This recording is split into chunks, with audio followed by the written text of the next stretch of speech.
Fade in, fade in, fade in, fade in, fade in. No, God! No, God, please, no! No! No! No! Are you bummed that Luke didn't get sort of a reunion with Han Solo? Absolutely. In fact, when I was reading it, I thought, if Leia's trying to mentally contact me and she's not successful, she'll rush to his aid.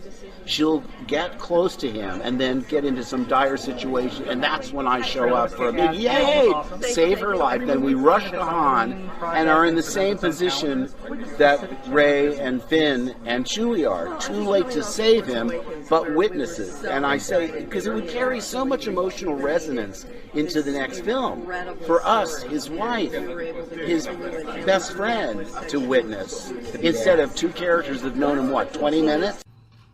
Well, you're assuming that I train Rey. Exactly. Sneaky. Do I? Sneaky. I know, I have to be really careful. People say, was it difficult to pick up and wield a lightsaber again? And I go, do I pick up? Is it difficult acting in this movie? Am Well, I in this movie? I can promise you my part is twice as big as it was in Force Awakens. When I read 8, I told Ryan, I fundamentally disagree with virtually everything you've decided about my character. Who is this guy? How did the most optimistic, hopeful character in the galaxy turn into this hermit who says it's time for the Jedi to end? I read that and I said, what? I mean, that's not what a Jedi does. I mean, a Jedi is optimistic. A Jedi has tenacity. He never gives up. He doesn't secrete himself on an island. But you'll... Something that George initially set out to do was a kind of 3-act saga with these 3 trilogies. And I think we felt that we should honor and respect that. Liar! Liar! Liar! I think that the thing that George never did was maintain the status quo. And I think that that's really important because... Fuck you, fuck you, fuck you, fuck you, fuck you, fuck you, fuck you! I've kind of lost control of Star Wars, so it's going off in a different path than what I intended. But the first 6 are very much mine and my philosophy. And I think that philosophy sort of goes beyond any particular time, because it's based on history, it's based on philosophy, it's based on a lot of things. And you know, the first 3 basically tell you how a democracy turns into a dictatorship, and you end up with a tyrant, the emperor. It's a very important now, where we are now in our political history. And as always, may the Force be with you.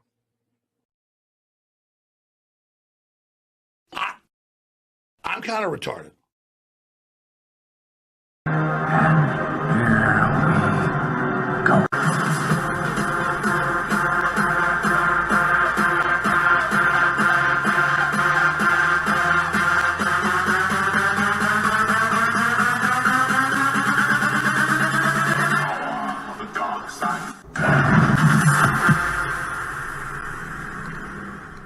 Fade in. What's up, all my Ewoks, droids, and Wookiees? It's Anna, also known as Star Wars Girl. Welcome, welcome, welcome. Everyone in the chat, please let me know if my audio is okay. I know I've been having trouble recently on streams, but let's get right into what we are going to be discussing. Now, I know this isn't usually what I talk about on my channel, but following some of this culture war stuff is a guilty pleasure of mine, just because I find it interesting, and I do have a lot of friends that are involved in it, like in real life, outside of the YouTube things. So I'm going to be talking to a trans activist. Would I say activist, or just like somebody that lives their daily life and you know, get shit for it by people online? That's what I'll say. But I have not like known Sarah, but like we've kind of known each other in passing. We were supposed to be on Simpcast together, and I was always out of town or something, so we keep missing each other. So I reached out to Sarah and said, hey, would you like to come on my channel? And she was kind enough to say yes. Is it Cecil? No, it's not Cecil. So that is what we were going to be discussing, because there was a big debate that happened and I wanted to talk about it.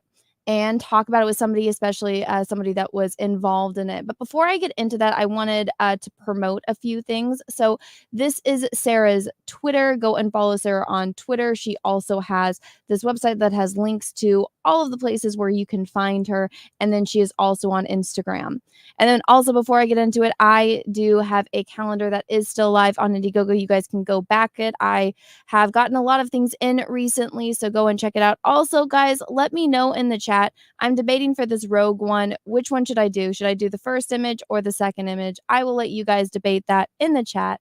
But now that all of that is out of the way, welcome on my guest, Sarah. Welcome, Sarah. Hey, thank you for having me. So I'm not here to talk about Star Wars. Well, we can. I am a Star Wars fan, so that is what you are. I was like, oh no, I started playing the intro and I was like, oh shoot, does she even like Star Wars? Yes. All right. Well, do you have a favorite Star Wars movie? The movie? Oh, I don't actually have a favorite movie, but Ahsoka is my favorite character. Okay. Did you watch the show? I did. I think it left a lot to be desired towards the end. But I was more of I liked Ahsoka from Clone Wars, so. Okay. So like OG. Yeah.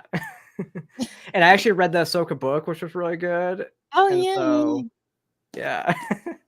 Yeah, and Ashley Eckstein did the voice if you would listen to the audiobook, but then they Yep. completely just threw that to the side when they did those little animated shows. Yeah, actually I don't read books. I listen to audiobooks, so it was great. And then they retconned everything. Yes. See, everyone I do know some of the stunt people that worked on the show. Oh. Yeah. So when I was in Los Angeles, actually to film the Jubilee debate, so kind of bring it back to what we were here to talk about, I went to Korean barbecue with one of my friends who I went to college with. Hadn't seen him in about 10 years, and he works in the stunt industry. He was a stunt coordinator, and one of the people that was sitting next to me was Sabine's stunt double. So oh, cool. Yeah. Random. Yeah. Oh my God, I think the audio is 10 seconds behind on my end, but hopefully do you have a lag with me? I don't think so. Okay. Chat, let me know if there's any lag or any audio problems. I'm getting it 5 to 10 seconds behind. So hopefully that fixes itself. StreamYards. It's driving me crazy. We talked about this before this show started. I was like, all the technical difficulties happen right before you're about to go live. Every time. Every time. Fine. Okay. Well, at least as long as you guys can hear us loud and clear. But so let's just get right into it. So you did this debate and it has been all over my timeline. I can't escape it. At first, I just was seeing stuff from Blair posting about it, you posting about it, and then every person on YouTube is covering it, talking about it. So what happened? How did you get involved in it? And just how did it go? Yeah. So, well, it's interesting because they contacted me because of my online platform, my online persona. And I also had interviewed to do the trans versus detrans episode because I work a lot with the detrans community. So that's the first time I ever talked to Jubilee. But yeah, they reached out to me. And they were like, hey, do you want to take part in this conversation? I'm like, this is the perfect thing for me to do. So we worked through all of the details and everything like that. And so, yeah, we flew out to LA, went up to film and I got to the shoot at they had us get there at 11 o'clock in the morning. So what a lot of people don't know is they film 3 of these things a day. So they film 3 episodes back to back. So when you see they're advertising 3 episodes right now, those are the 3 episodes that they kind of filmed when I was there. So it was our episode. There was the Popular or Not episode that they just aired last weekend. And then this new Undecided. It's a new middle ground show called Undecided. And this one is Should Children Transition? And it's kind of like a left versus right. And you're trying to win these teenagers over to your side with your arguments and stuff like that. So I actually took part in both of them. Mm. So we filmed the conservative versus liberal trans first, and then we filmed this other one after that. And so the first one was, I mean, we probably started shooting at about maybe noon, and it probably stopped. We took about a 30-minute break in between, and then it probably did another 2 hours. So we were probably there for 4 hours for that first shoot. It was Fun. insane. And this is how pleasant that debate was just from watching the hour and 18 minutes that they released, and you were there for 4 hours. What did they cut? Yeah. Jesus. Well, I mean, they released a 2 hour uncut version. I think basically all they did in the added version was add the normal prompt that they would that they normally do. Plus it was edited in the correct order on their Patreon channel. So that's one of the biggest things. That's the biggest criticism that I had was when you start watching it, you start to realize like the first prompt was the military prompt. And so that's why you kind of see everybody's cordial, everything's going good until the first person mentions Blair's career. And that's when the entire thing went off the rails from the very beginning.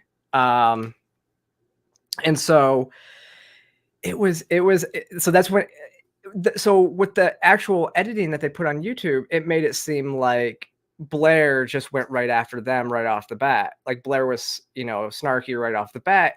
And it wasn't like that. Like I said, she was actually attacked first. And so if you go watch the like I said, on their Patreon channel, it's in the correct order. And I just, for anyone wondering, I posted all of the videos. They should be in the description. So I posted the original debate. I posted Sarah's response. I posted all of Blair's response. And then the people that, well, I should preface, Sarah and Blair were on the same side. And I posted the other main 3 people. They did a response stream.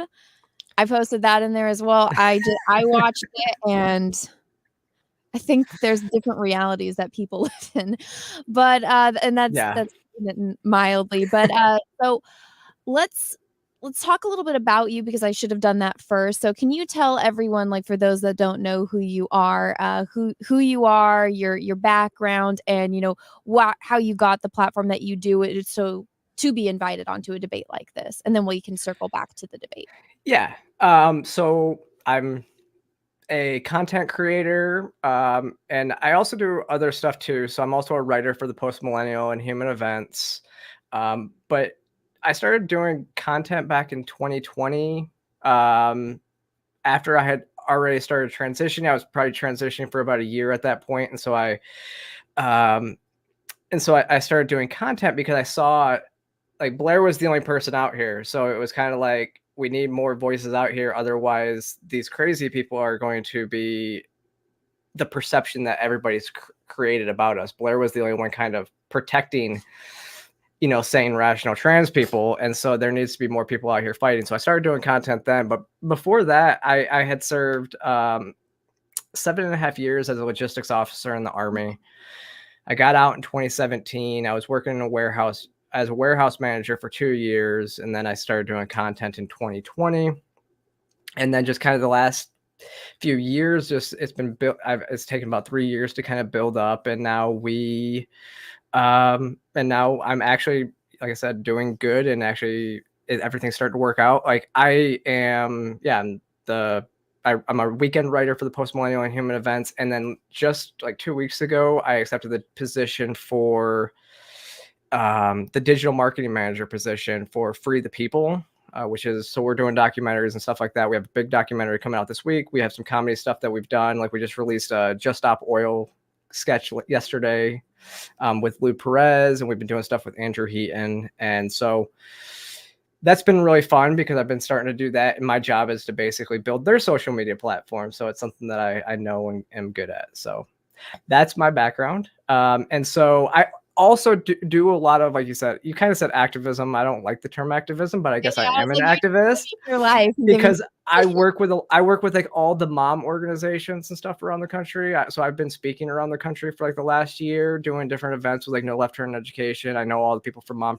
Moms for Liberty and everything like that. So I've been kind of doing all that stuff. Me and Chloe Cole have done like 4 events together. And if you don't know Chloe is probably the biggest detransitioner and the, you know, out there fighting that. And so I do a lot of stuff with the detrans community. And so that's one of the reasons why it's like, I got invited onto this platform onto that show because I'm out there fighting.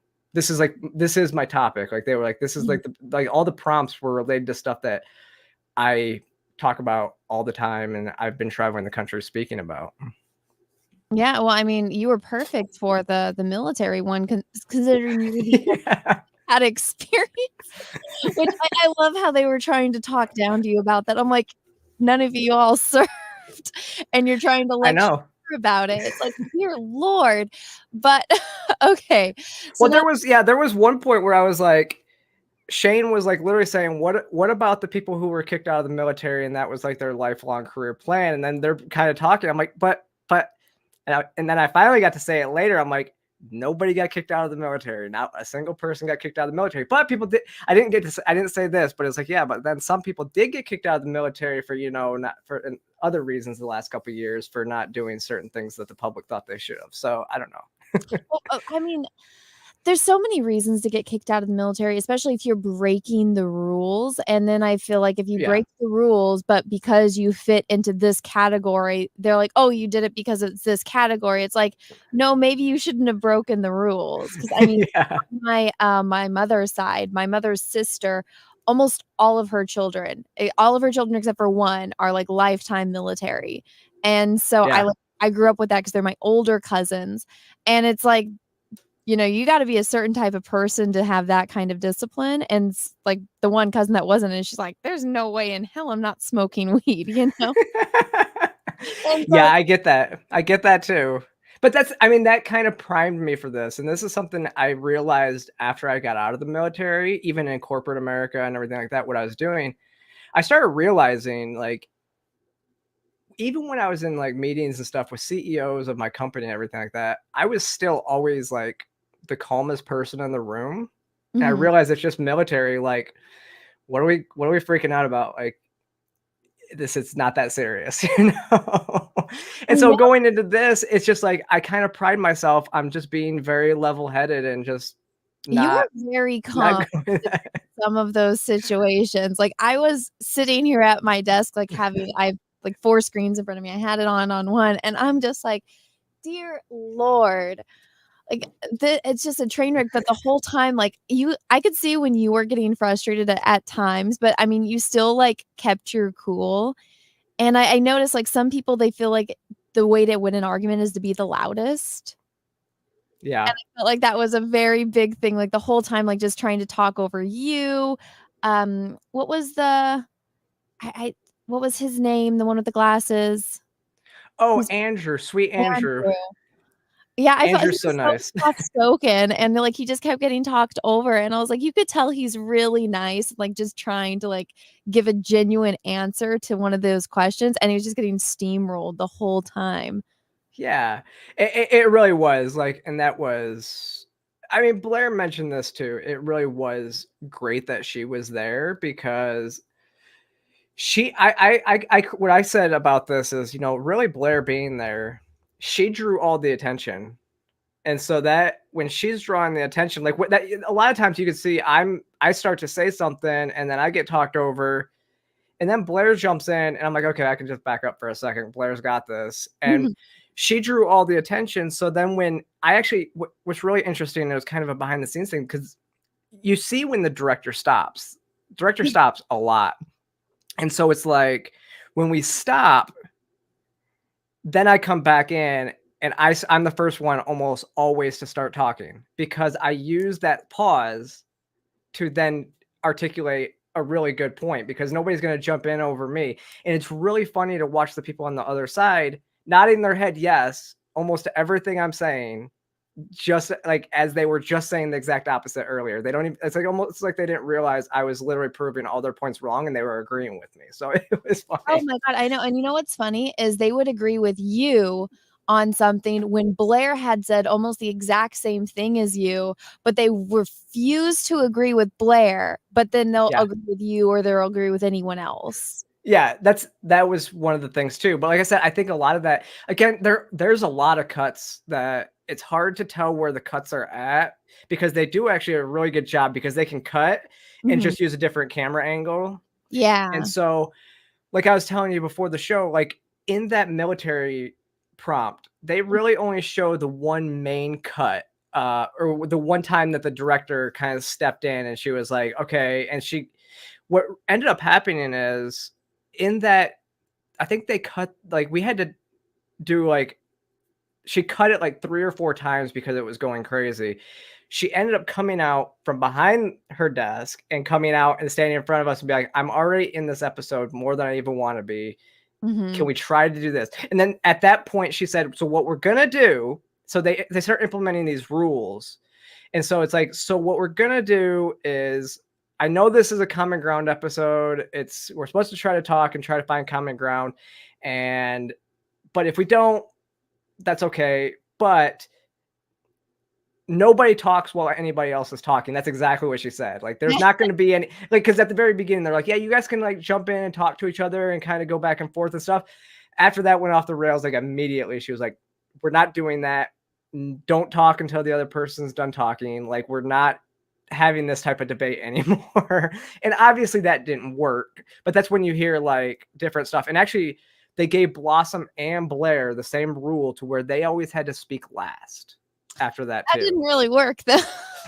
No, because then once it goes off the rails, then it's like, okay, what are you going to do? But that's also why you also see, that's why you saw Blair raise her hand the one time and she points like, I'm raising my hand. And then you also see me kind of like, there's other points where they're actually getting ready to cut. Like, I think it was actually the very end when after the whole your whiteness is ruining my community comment from Blossom, they cut right there. And you see me put my hand out. There's a multiple times where you see me put my hand out and I'm like, can I ask a question or can I do this? And so instead of cutting into going to another prompt, I was able to get a point across that I wanted to make and kind of actually win the episode a little bit, kind of actually get some common ground in some areas and then get some good points across and spew some facts that I know off the top of my head. So. And then they cut it out. Well, most of that stuff was good. Most of my stuff was actually in there. The only thing that I saw that I was cut out from was where it was when Alexander, the non-binary person, was talking how obsessed we are with other people's kids. Yeah. I was like, me and Blair were kind of both going at the same time. And then the director cut, but I was like, I kept going and was like, we don't allow parents to consent for all sorts of things with children. And I actually, what they cut out was where I said, yeah, we don't allow parents to consent to sex for their children. Right. So what else? And that's when the director actually yelled at me by name, but they liked me, like I said, because I actually did 2 episodes and the second episode is the second episode same people or was it different people?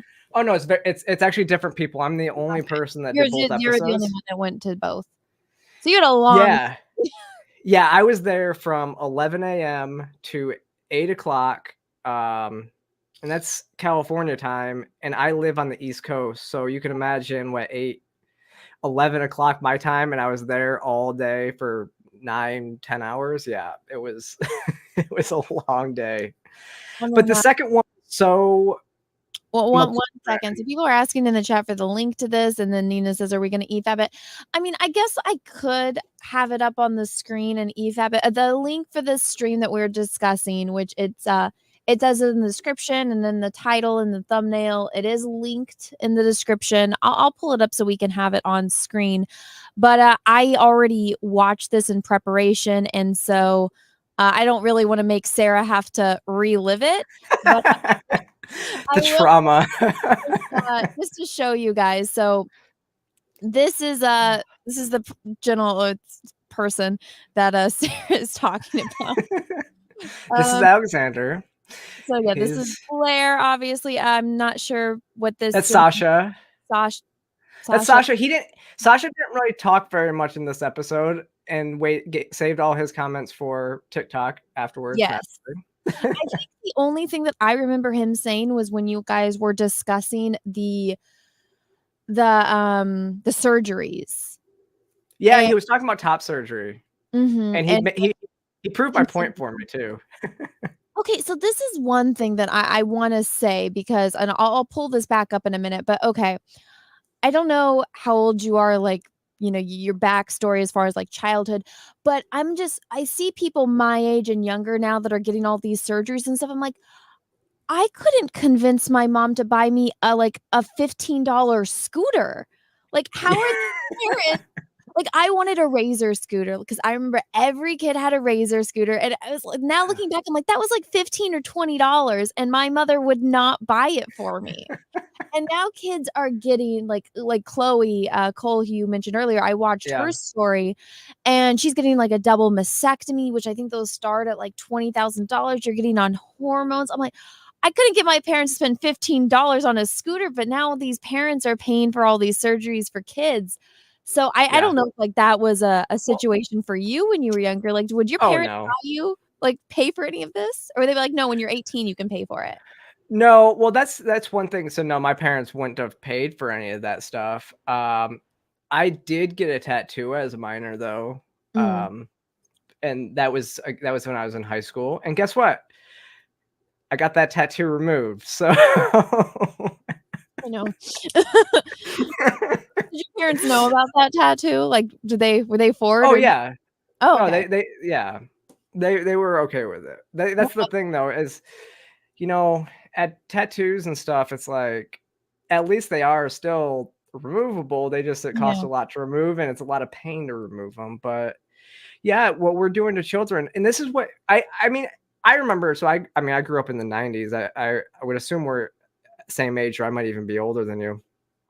But growing up in the 90s, I mean, there was the person that the females that would sometimes get breast implants for their 16th birthday. And I use this all the time, you know, like when I speak to legislators across the country, I'm afraid that one of the things that's going to derail a lot of the legislation that's being passed is the fact that they specify that it's anybody with gender dysphoria. So basically, under the 14th Amendment Equal Protection Clause, it could be a case that they're allowing young females to get breast implants, but they're not allowing young boys to get breast implants. And so that could be a discrimination based on sex, based on the 14th Amendment. It just depends on how the courts see that. I don't know. I'm concerned about that. Like, but I'm against it all. I'm against it all. I'm like, y'all, we don't need to do any of this.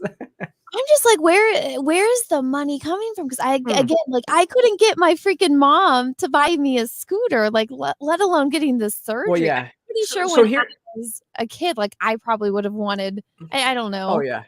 Well, here's the thing with that too, and if you remember the Daily Wire, they had the Vanderbilt. They're the ones that kind of exposed Vanderbilt. Yeah. Their finance person. If you remember that conversation with the finance person, one of the very first things that she says in that speech is, because of Obamacare, insurance companies are now forced to pay for it, which means that that Vanderbilt knew that they were going to get the money for it, because then parents don't have to pay for it. So this is something that they can do because it's a big moneymaker, was like literally what she quoted. And so it's because of the Affordable Care Act that they are providing it more, because parents don't have to worry about that as long as they have insurance.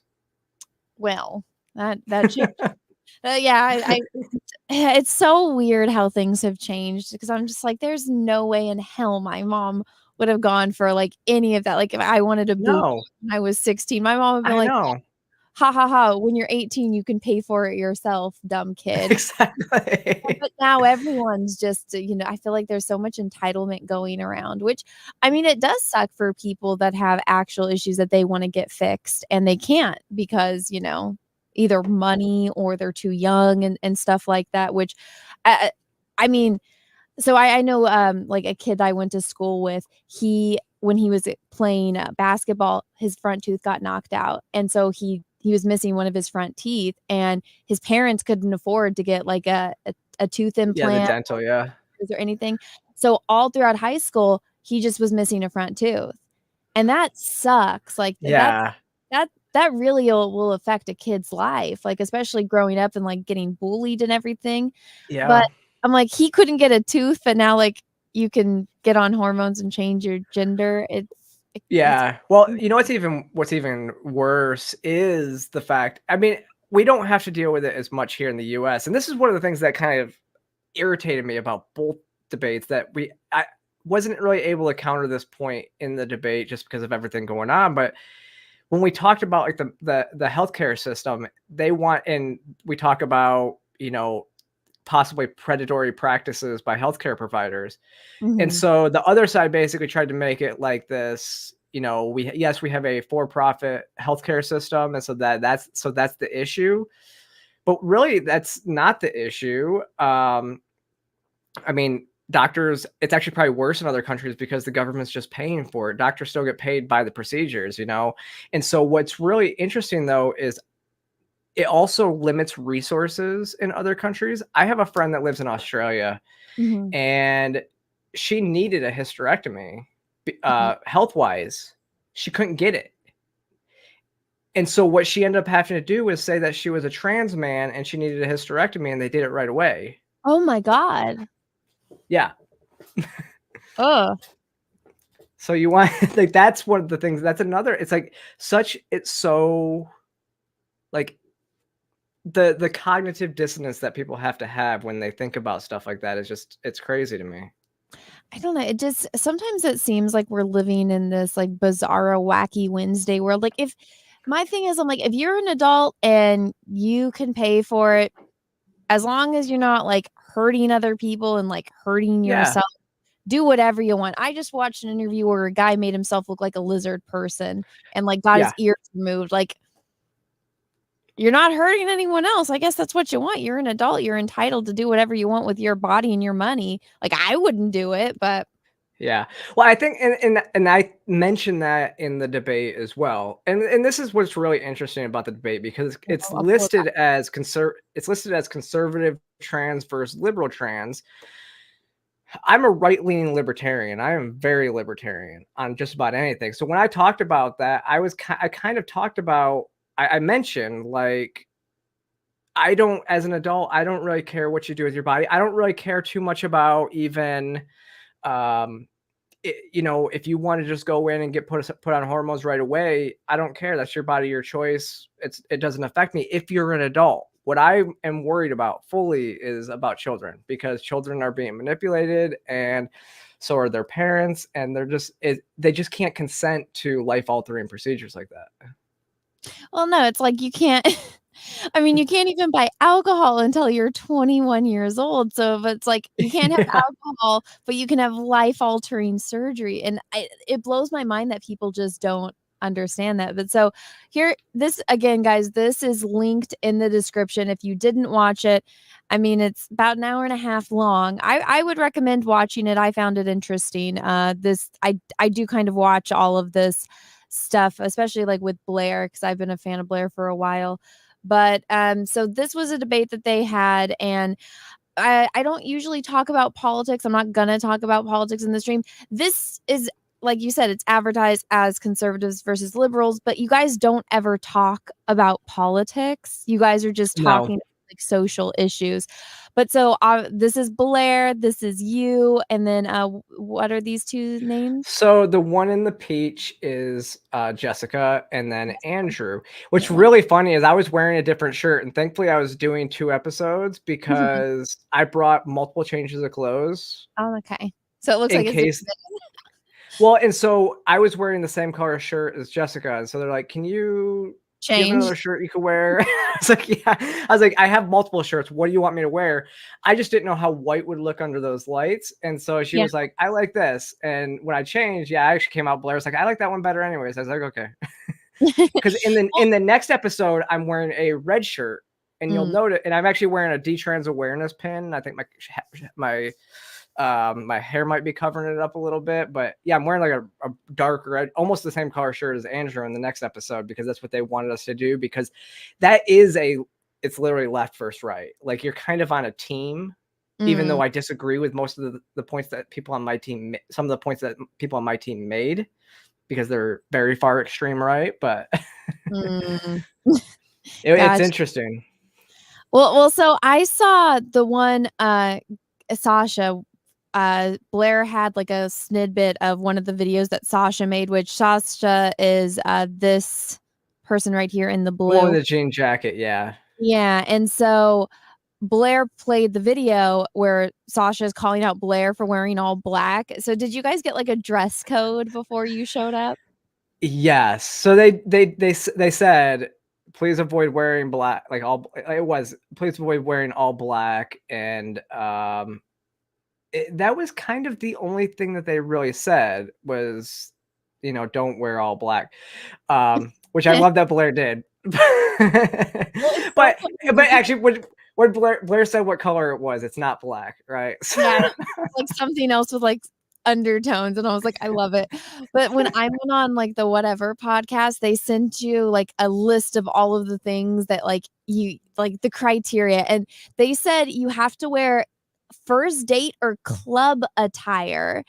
Don't wear black, dark brown, or navy. And I was like, I already had my black outfit picked out. And I was like, I looked at it and I'm like, the motherfucking host wears the same outfit on every stream. He literally wears all black with a navy blue flannel. So I was like, fuck you, I'm wearing black. I already have it picked out. Well, and actually, so yeah, the second episode, they did tell me to wear red. And so I actually, so interesting, because this always kind of happens to me. I always get lucky like this. I had it was almost like a plum shirt. It wasn't really like red. It was kind of, had some purplish vibes in it. I went to get coffee that morning, and because again, I'm on East Coast time, so I'm like, it's 6 a.m. is 8 a.m. or 9 a.m. my time. So I'm like, I'm just gonna go get some coffee because I have so much time to do. It's like noon by the time or 1 o'clock by the time I need to be there. So I went and got coffee, and there was a TJ Maxx right next to the coffee place. And I was like, I'm going to go look to see if they have any nice shirts. I got a really nice red shirt for the next one in there for like $16. I was like, perfect. So it worked out. Thrifting. And let me scroll through. So I can't remember what topic it is in the first one that they play, but let me get to where, and it's everyone joins in, because that's when like the hell breaks loose. Oh, yeah. Try to see if we can get everyone in one shot. Aha. There we go. Okay. And so this was Sasha. Yeah. And then this is Shane. Yeah. Okay. So that's Shane. Yeah. Like it was so funny with Shane too, because I mentioned this in my video. I walked away thinking that Shane was pretty reasonable. I had no ill will towards Shane. But then when I watched the video back, I like somehow, because it happened so early, I think, and it was so long, I like memory hold that the fact that, and also because on that first prompt, me and Shane also had some good discussions on there, but I would kind of memory hold the fact that Shane's the one that kind of led the attacks against Blair. He was the first one to question her career, right? And so then I was like, wait a second, how did I miss that? How did I forget that? But I did.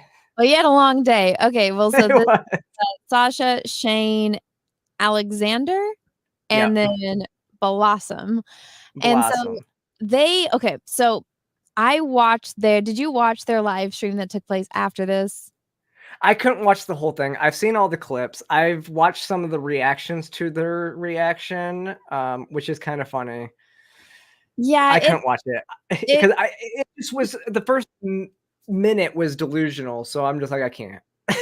I think here it is. This is so the people that Sarah and everyone else was against, they did a podcast follow-up to talk about this, and they're just bragging how they they won this debate, but all they really did, in my opinion, as an outsider looking in, was just completely admit that they went in there 100% with an agenda. And then Blossom even talks about how she's the only one that brought up race, and she's like, yeah, you better bring up race, use that as a tool because it makes them uncomfortable. And I'm like, so you were just baiting the whole time with this. Basically, yeah, I heard that Blossom was basically like, yeah, I use race as a way to make people uncomfortable and stuff like that, but it didn't work. It really didn't. We shut that. So that's the thing, is we shut that down at the first prompt, and the only other time that she brought it back up was like the very end when she could try to throw that at Blair, and it was like, that doesn't even make sense. Like, so she tried. It didn't make me uncomfortable and it's so funny because I've talked to a lot of people that are in my life that watched it. Mm-hmm. And a lot of my Black friends are like, Blossom's a lot. She's a lot. Was it more in person, or was it like when you watched it back, you're like, oh, I didn't even notice how much that was? Oh no, I think it was more in person. And you remember, it's weird too, because watching it from this angle, because I was sitting right next to her when that whole thing happened. And so that was like the best part was when she went after Sweet Andrew and said, never interrupt a Black trans woman when she's speaking. My face as soon as she said that was like, what? Where did that come from? I'm like, where did that come from? But yeah, and then there was this whole time she's interrupting everybody, and after they cut, I'm like, you've interrupted everybody, and she yelled in my face, and I was just like, okay. Yeah. Well, so you were telling me off air like that you guys were separated. You guys weren't allowed to like talk to one another. So did you, other than on camera. Okay, did you know who was going to be on this debate, or did they just invite you and you just showed up and you met everyone right then? No, so yeah, they try to keep everything as like secretive as possible. So they want everything. They don't want like people like colluding to gang up on others and this and everything. Mm-hmm. And so they when we got there, it was like very much don't talk to other people, even though we were kind of breaking those rules quite a bit. But I mean, especially me and Blair. Blair was actually the only person that I did know was going to be there. Because it was really an interesting story, because I reached out to Blair. I was like, hey, I'm coming to LA. Instead of getting a hotel, do you happen to know anybody that I could crash at their place? Like just trying to figure stuff out. Yeah. And she was like, I don't, but I'm also going to be there too. So I'm excited. So that's kind of how I figured out Blair was going to be there. So. But yeah, they didn't want us talking to each other beforehand. They were kind of like, no, just kind of keep separated. And reveal in this episode, like Blossom, especially like that she's talking to Jubilee. She kind of hints at that they knew that Blair was going to be there.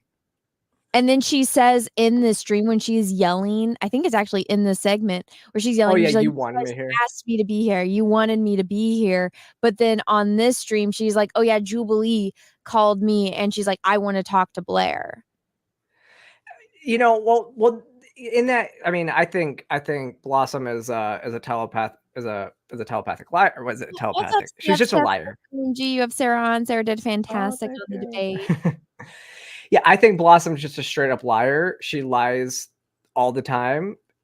Because when, I mean, the parts that I've seen of that, yeah, the clips I've seen from that little debate, that session that they had was like, she was saying that, like, she was talking, she's like, yeah, I think Blair told them that they should do this episode and all this stuff. And I'm like, you guys realize, like, Jubilee's bias is actually more left-leaning. So, and all the edits went in their favor from what we saw.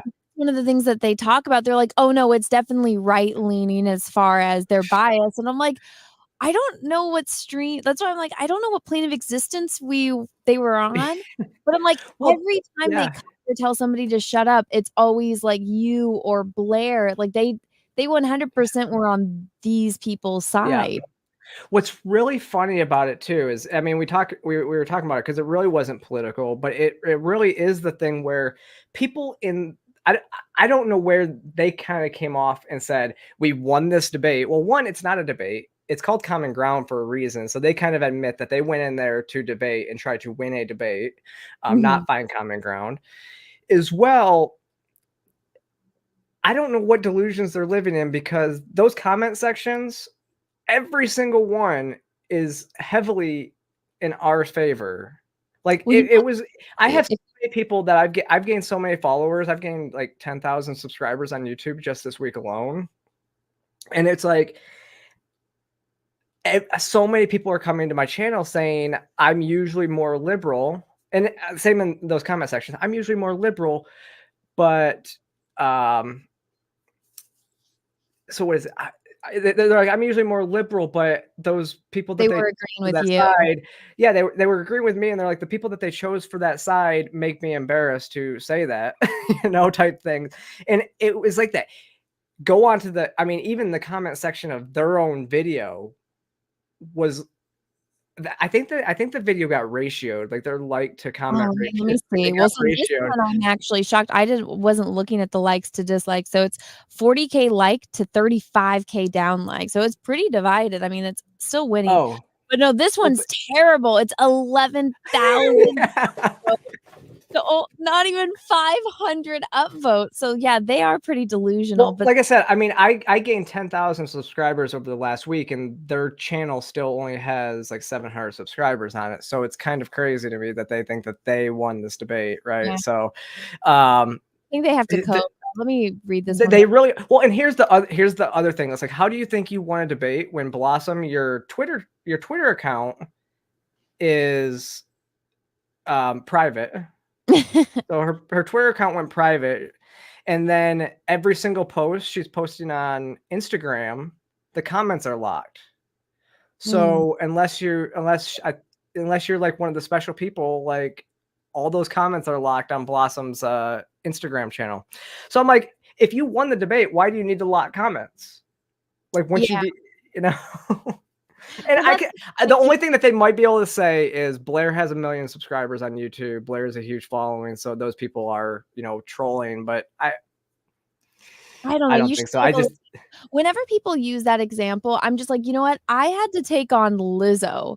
Lizzo attacked me on Twitter and had all of her swarms of psycho Lizzo fans coming after me. Me, myself, and I stood my ground and took it. And then before Elon Twitter, and so it was back before in the dark days, I had to so my account got flagged because they didn't know if I was a bot or not, and so they manually made me have to verify myself, so that I had to send of my ID to prove that I was a real person. And then the next day I got my little verification badge because my account was getting hit so much by Lizzo and all of her crazy goons. So I'm like, if I can take on Lizzo, these people can take on Blair's fans. Kind of the same thing happened to me actually not too long ago. It's kind of funny because actually Matt Walsh did something like, he quote tweeted me because I disagree with him on something, and he quote tweeted me, and all his 100 follower. I mean, that's the thing, is it's all bots because they all have less than 100 followers on them. They're all coming at you, and you're just like, and you still didn't ratio me. I'm like, I don't really care. You have like 1 million subscribers. I don't care. Well, as long as you stand your ground, at least now, you make money on Twitter. That's my one regret. I'm like, listen, you couldn't have fought with me now when I monetized on Twitter. Come on, Lizzo. But you know what I did? I actually unblocked everybody and just muted everybody I had blocked. So I have a 0 block list on Twitter. I used to have 100 people blocked because I started getting attacked last year from different groups, which one of the people that was on the second episode was actually one of these people that has been stalking and harassing me the last year. So that was an interesting thing too. So when Blair talks about not having security on set, these are the types of things that Jubilee might have to think about, because especially after they didn't know. Yeah. Apparently they've had one of the cameramen said that was the worst he's ever seen. Now, they did have security on site when they did the cop versus ex-con episode, and that kind of got pretty heated too, I guess. I didn't see it, but they were telling me that. Charlie Stevenson said, is there an unedited footage to make a comparison? Yes, you have to go onto Jubilee's Patreon to watch the unedited version of this, which I did want to ask you about that. There's a prompt that is edited out. Can you talk about that prompt at all? Yeah, so well, the prompt that's edited and they put it just on their Patreon. Now the Patreon, I'm not sure they changed much. They added much of the unedits because again, that was still only 2 hours, and you think about one more prompt, adding a prompt to that, it was probably maybe 10 minutes that they actually added to the uncut version. But the edited prompt was actually should gender be taught in sex education in schools? And it was really interesting because this was the prompt that we all so we had just come back from a break. We were all kind of fresh again. I ate because they fed me because I was going to be there for so long. But I actually couldn't even eat my food because the adrenaline is going so high. I was like, I couldn't really eat. So we come back and they do this prompt. And it is interesting because like almost everybody but me and Jessica stepped forward. Now Blair kind of came at it from the same way that I came at it from, but she went up there and were for it. Yeah, she was for it.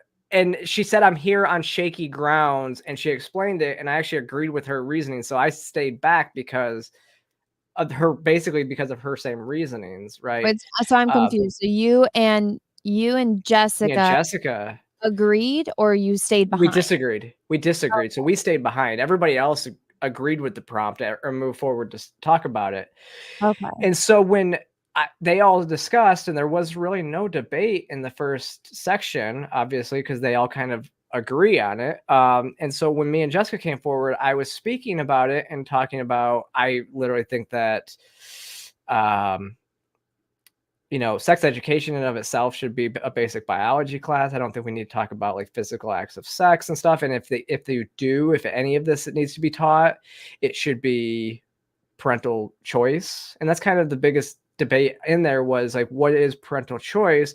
Because like Shane pointed out, and I don't know if he pointed this out in the main episode at any point in time, because he was talking about being homeless at 16 and stuff like that a lot.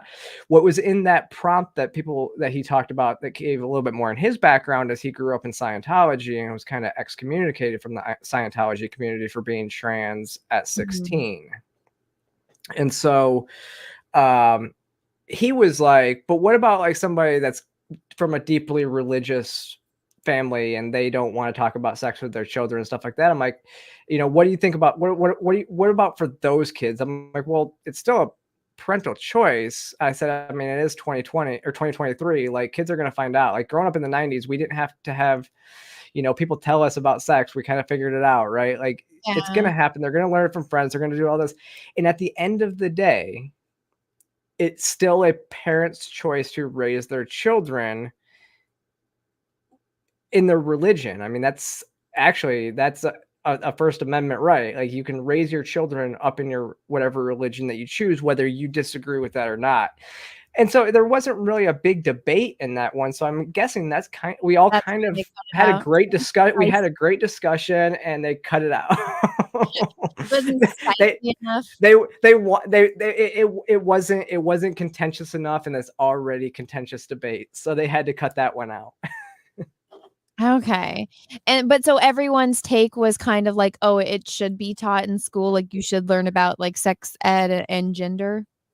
Yeah. The other sides was, like I said, Blair was actually coming at it from the same point as me. She said, yeah, maybe at certain points, but she was kind of like, she actually agreed that, yeah, it should, but it's also a parent's choice if they want their kids to see that. So hers was the same, very similar nuanced take. We just had a different interpretation when you decide to walk forward or not, right? Gotcha. So did you take sex ed when you were in high school? Yeah, we took sex ed, but like I said, it was more just a biology class. We didn't really talk everything, It was.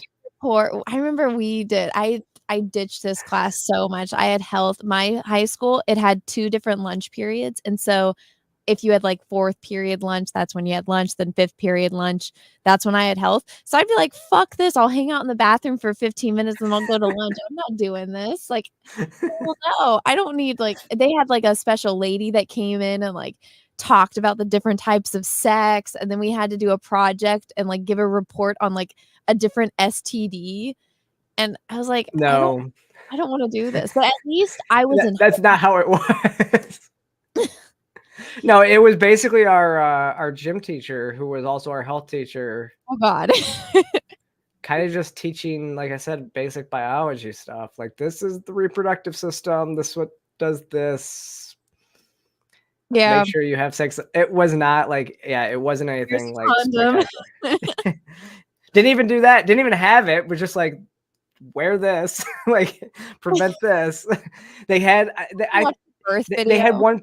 They did have. I think we had an assembly actually one time where somebody came in and was talking about like all the like different STDs and stuff like that you can catch, and that kind of scared the heck out of everybody from having sex. So yeah, they should just show like, you know, how the different stages of a disease, just show the last stage and be like, this is what's gonna happen, and just traumatize you. Yeah. Well, and that one thing that was really, it was kind of compelling was Andrew's story, because I mean, Andrew came out very early on, actually in the first prompt, and was talking about how he has HIV, got HIV as a child because he grew up with drug addicts. And so he was like, if I would have known, like, at least that HIV, you know, we always thought it was a death sentence, and that would have been helpful for me to be like, okay, it's not the end of the world type stuff, but, and that it's more common in, you know, homosexual and trans people. So yeah, that was really that, bad. Well, when Blossom was trying to like, you know, exert herself in a way, and then Andrew was like, dude, I grew up with my HIV. privilege. What privilege? My parents were drug addicts. I have HIV. I've struggled my entire life. And then I didn't know, I watched Blair's, like one of her follow-up videos. I didn't know that Blossom was on what's her name? Caitlyn Jenner's TV show. I didn't know that. I didn't know that either. House. And I'm like, you're the most privileged person on this stream. Yeah. Literally had everything handed to her. You know, it's so amazing how, again, like the cognitive dissonance that I didn't realize, and this now starts to make sense. I watched Amir Odom's reaction to this as well. He pulled up the clip, so he showed multiple clips. Mm-hmm. I didn't realize that, if you remember in 2016, it might have been 2020, the 2020 presidential something, I forget what it was. CNN was having a town hall, and she was the black trans woman that interrupted the CNN town hall, and they just like let her speak. Oh. And it was all about black trans women are dying out here and all this stuff. And the person that she stole the microphone from, the woman that she stole the microphone from, is sitting there like nodding her head yes. And it's like, she literally just stole the microphone from you as you were asking a question. Like, this is, and so that's who she is. Yeah, no, it's hiding behind this guard. And I'm just like, you know, you don't have a strong argument when you have to do that. I was talking with one of my friends, Jeff. He's got a channel called World Class Bullshitters, and we were having this conversation because when we first started doing YouTube, like, I'm obviously a girl, he's a black dude. Well, he's half black. His like mom is as white as Elsa from Frozen, and then his dad was black. And so we're having this conversation about, you know, because people, they're like, oh, you're like an incel that lives in your mother's basement. And I'm like, all right, sure, man. But we were talking about how we're just like, if the most interesting thing about you is your race and your sexual orientation, then you're a pretty boring person. Yeah. You know, have an actual argument. And I feel like Blossom throughout this entire thing, I to be fair to her, there were some times that I think she had like an argument because it was a personal nature. But the second she started bringing up like, well, I'm black, and it's like, well, then, but then you got Andrew who's like, yeah, but who cares what color my skin is? Like, my parents were drug addicts and I have HIV. Like, I've had a really hard life. I didn't even know that about Shane, that he was escaped Scientology, because that was the part that was on the Patreon.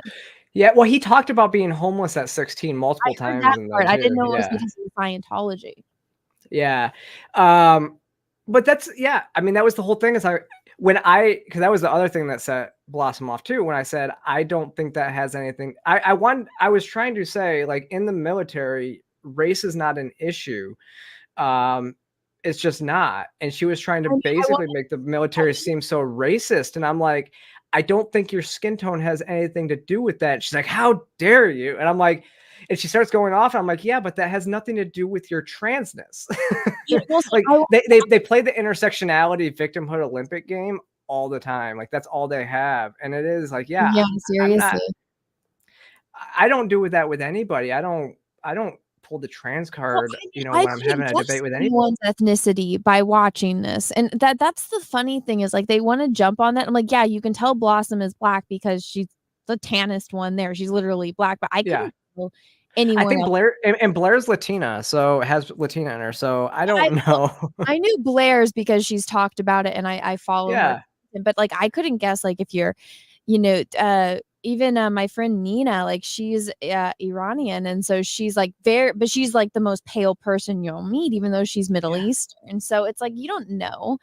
But one of the things I wanted to say, like when I had this debate up and I'm sitting back and I was editing something, and I'm just like, I'm pretty sure if you're out there fighting a war, if you had to choose between a bunch of little twink like white guys or like 5 big black dudes, you're gonna want the 5 big black dudes on your team. Yeah.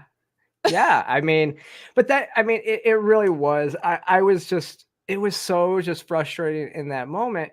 And that was the one thing when she said, I don't see any of y'all on the front lines. Now I actually was trying to say, I'm out on the front lines fighting against gender ideology. So why would I be in these organizations that you're holding up on a pedestal? But the ironic part is I've been on the front lines. I've been to Afghanistan. Like you can't get any more front lines than where I was. So I don't know what she's talking about. That's the funny thing, them talking over you when that was going on. I think it's because they wanted to attack Blair again. But when you were trying to explain that and they're trying to go back on like, well, the hormones and this, and this, and you're like, no, like they literally need you to fight a war. Like as long as you show up and you don't have flat feet, you're there. Yeah. Well, what's also funny about Blossom's statement where she brought race into it, and she said, and actually was the time that she went screamed at Andrew and said, don't interrupt a black trans woman. She was making this point, like, I hope that those leaders that you're talking about aren't racist. And I was like, that's why I was like, what? But here's the thing, General Milley, who I actually took a shot at in there because I don't like General Milley. 2 years ago, I was calling. He used to be the chief of staff of the entire military. What is it? No, he was the chairman of the Joint Chief Staff. So he was the top general in the entire army, like entire military. So he had all the command under him. Him and the Secretary of Defense worked hand in hand together. Gotcha. Okay. He was so I've been calling for his resignation for 2 years now. After he started talking about how he was fascinated by like wokeness and how he wanted to learn so much about like white rage and stuff like that. Like he was fascinated by CRT and wanted to learn more about like white rage and stuff like that. And I'm like, this is not something we've ever had to deal with here in the military. This is not something that you should even be thinking about as the top general of the entire armed forces. I remember when under Trump, the Secretary of Defense actually said in the military, all the cultural issues. He said the civilians are kind of having a go of it in the cultural issues. It was General Mattis, so Secretary of Defense Mattis at the time. He said, they're having all these issues, but here in the military, we don't have to deal with that stuff. So I just need y'all to hold the line and not like get into the back and forth with that. We know we just do our jobs. It doesn't matter who's to the left or right of you, as long as they're doing your job. And like, that's exactly what he said. And that's kind of the way that it's always been. So then when fast forward a couple years later, when General Milley says that, I'm like, this is not the military that I remember when I was in. Like, this was not it at all. And so that's when the military really started to get very political. But General Milley quit. Like, actually, it was so funny because we filmed this episode and I took that shot And then like a week later, General Milley announced his resignation. So I was like, holy crap. So it didn't make sense anymore because he had already resigned. See, my thing, I'm like, as long as you can do your job, I don't care what you look like or who you're sleeping with. Like, Yeah. as long as No, you it can doesn't. do it. That's Right? and that's what everybody in the military was like. It's like the least. I honestly the least bigotry I've ever seen was in the military. And I served under Don't Ask, Don't Tell, and everybody kind of knew who was, gay, but I was also in when that was lifted. I was also in when Obama lifted allowed trans people to serve openly in the military. And then I was in as Trump executed the quote unquote trans ban in the military, which wasn't really a ban. Like I said, it was actually, you could serve more openly under the trans ban than you could under Don't Ask, Don't Tell. So it's crazy. Yeah, I think it's so funny. I don't know if you ever watched that movie. Oh, gosh, now what is it called? Across the Universe. It's like the I music haven't. with the Beatles music. It came out, I think, back in like the early 2000s. I just watched it because I like the Beatles music. But the one guy, he finds out he's drafted and he's like, he's eating cotton balls. He's doing everything he can, like getting on every single drug. And he's just like, oh, yeah. And he gives like every single excuse under the book to get out of the draft to get sent to Vietnam. And they're like, as long as you don't have flat feet, you're going. And it's like, I mean, that makes sense. Yeah, it makes sense, especially when you're drafting people. It makes complete sense, except for flat feet. You can have flat feet in the military now, but all you flat footers. I discovered I had flat feet when I was in the military. It was causing knee issues, but now they're like, here's some inserts for your shoes. Go in. This is what it is. They do. They actually have medically provided inserts. What's really funny too is people have asked me quite a bit, like after I transitioned, because I didn't transition when I was in the military. It was like, how did people that you served with, how they reacted?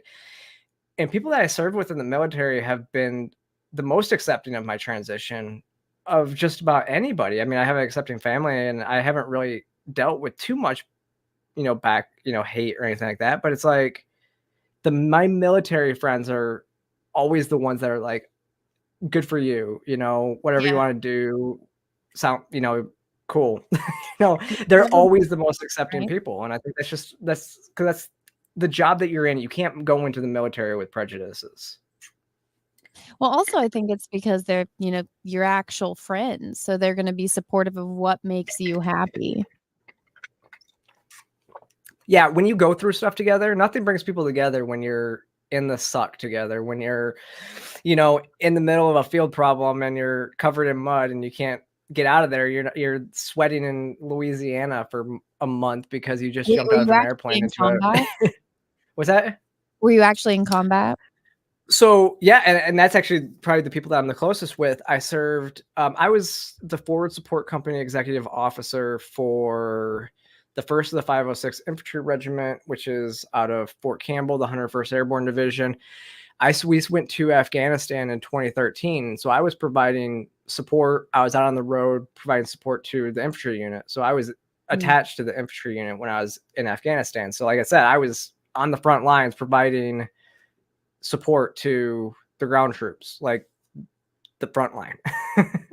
So then now you're here sitting next to people that are crying over trivial shit. Yeah.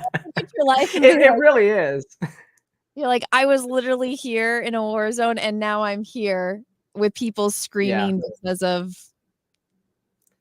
bullshit.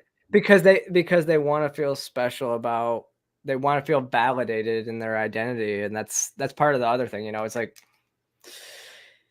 I guess that's what it is. A lot of people just want to be validated by society. That's, I think, the difference between the two sides is like one side can see reality and one side wants to force their reality of what they wish it was. And it's so funny because the other side would call me self-hating for expressing like my opinion on these types of things. But then I'm the one that's recognizing biological reality and all this stuff. And they're the ones that are pretending and trying to force their what they wish their reality was on people.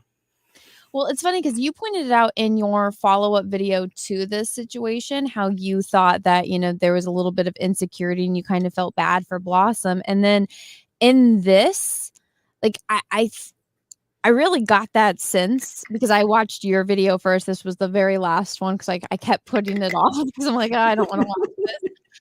But I was like 100%. And I've said this about people that, they want to get up on this high horse because I've noticed a lot of people, they don't have anything in real life and they don't have talent of any kind. So they have to fixate. Like Alexander, he said it in this that he used to be very different until he kind of got brainwashed into this whole thing. And then he went from being, a certain way to being non-binary. And they don't have anything else to add except that. Like there's nothing else there. It's like they don't play music. They're not into sports. They have no other personality traits except for this.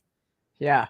It is funny when he said that because it was so crazy because he was saying that stuff. And I'm like, that is like, they were like, when I look back even on it, I'm like, I saw it in the moment. There were so many self-owns in the moment that I was like, did you really just say that? Like you were conservative and then you used to make fun of this stuff and then you met some people and then you're like, wait, I can be like this. I'm like, that's literally what we say about, like, it's the social contagion aspect of this, it's you met friends and then you wanted to be like those friends. So you decided that you were going to call yourself trans. It's so funny.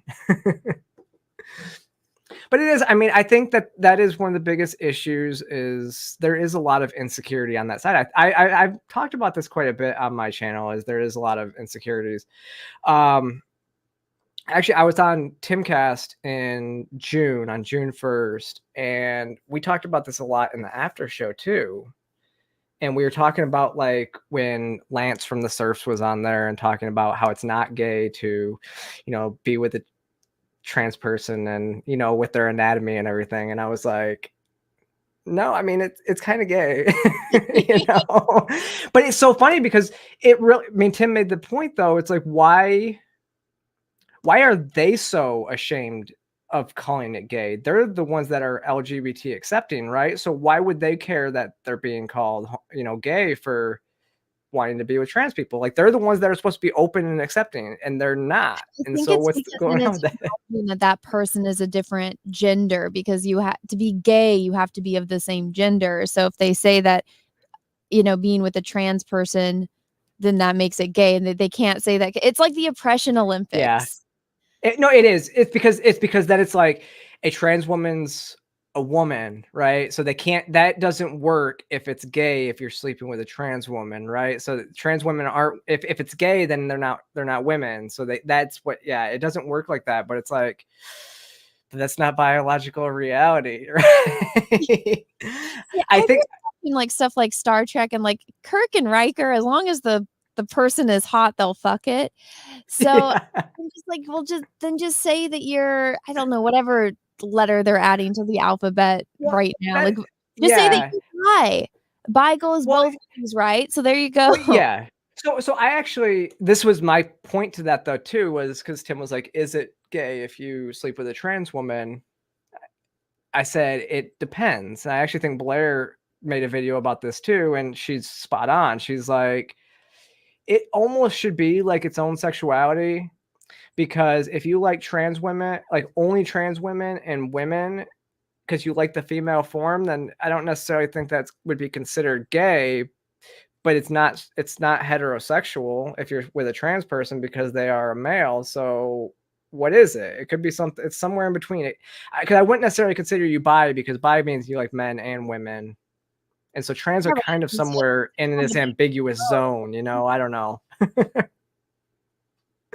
Yeah, because I mean, personally, I wouldn't consider like if you couldn't tell like at all, like somebody's had like complete surgery to be appearing completely physically as their gender, and like you just didn't know, and like they're completely presenting like there's no signs whatsoever, and you go into it, it's like, well, love is love. You like a person, you fall in love with them, whatever. But I don't know, like I would say if you're gonna have sex with somebody that's not, the just peanut butter and jelly, like that kind of thing, you're gonna go for a more spicy type of sandwich, then it's like, okay, well, you're a little bit more promiscuous. You like more, right? Yeah. Yeah. Makes sense. I just, when it gets to that level of like technicalities, I'm like, this is when we have no like problems in the world. Well, we do have problems, but people are just ignoring it because we have to get down to technicalities. It's like, no, that person just likes, I don't know, they just like different things. Who cares? Well, You're not it hurting. very much is a first world problems, right? And Yes, exactly. There's so much that you think about, like, it's when you have so much time to think about these types of things, it means that, yeah, I mean, that's what because like in other parts of the world, you're so worried about just putting food on the table that you don't really think about this stuff too much. So it's pretty simple. Yeah, well, so I always watch that old show, Little House on the Prairie, and we're like, God, these people had such problems. Like every episode, we had to take a break from watching it because it just gets so depressing. And I'm like, who would have thought that there was that many problems back then? Like every episode, something's happening.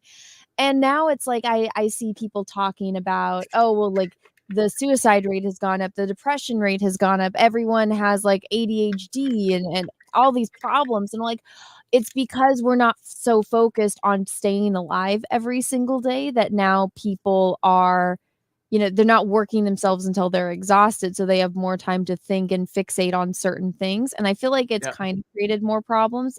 It's one of those things. It's like, well, we've gotten to this level of comfort, but now here are all these other like Pandora's box that we didn't know because we didn't have time to focus on them before. Oh, and I also blame a lot of it on social media. I think social media is a huge thing because people go on to Twitter or Instagram and Facebook and you just start, I mean, anywhere you go, there's comments, all these negative comments online.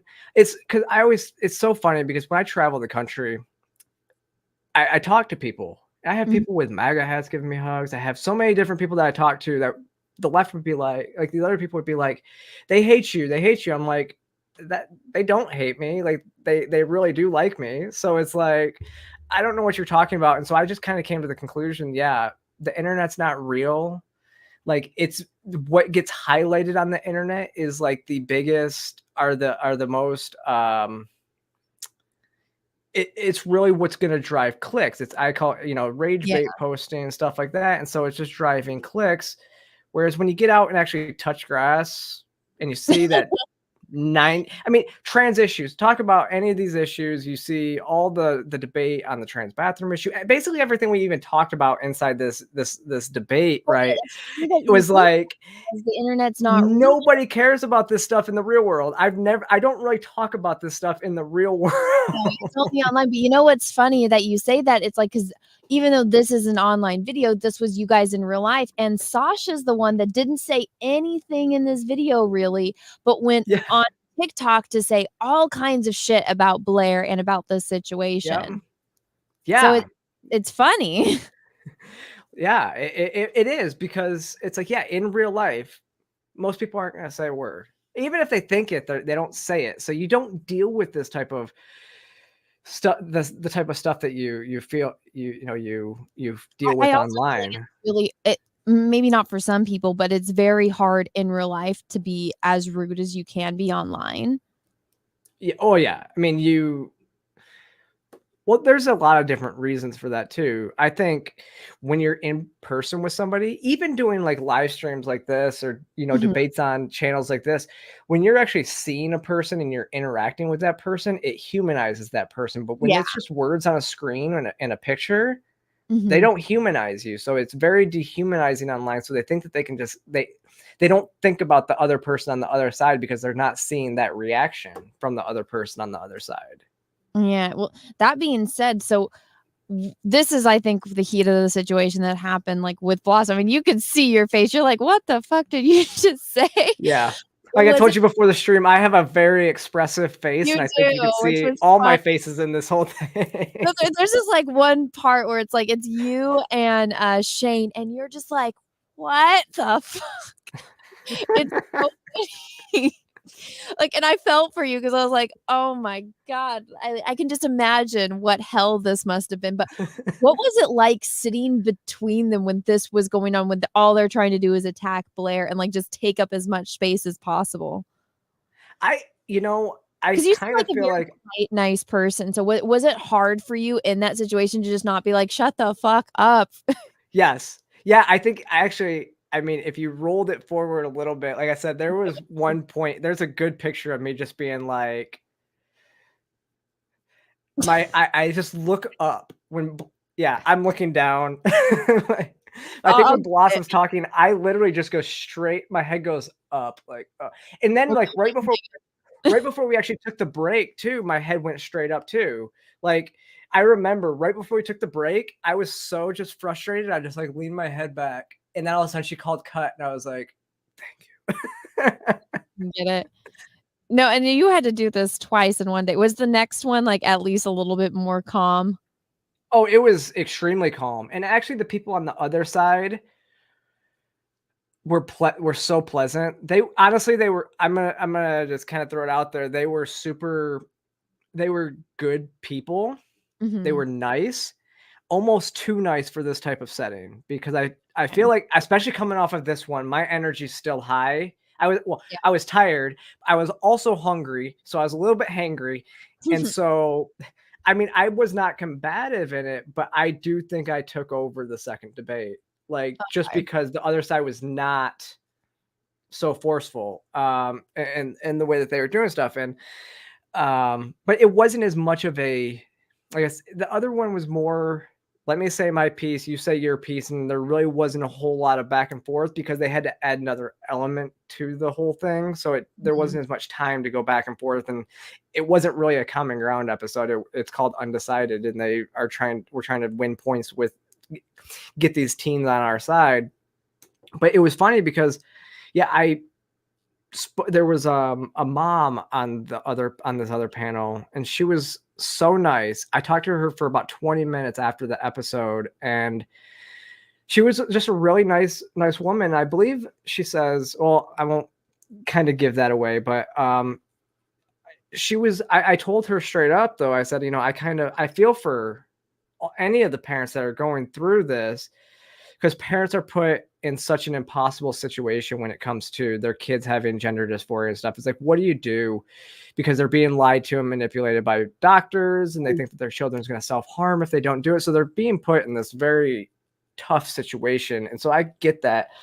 I also told her straight up too. I said, I think it's kind of like just anything else. Like, the most extreme people in that like group of, like, the group of trans moms, like the moms that have trans kids, like, or just dysphoric kids, like,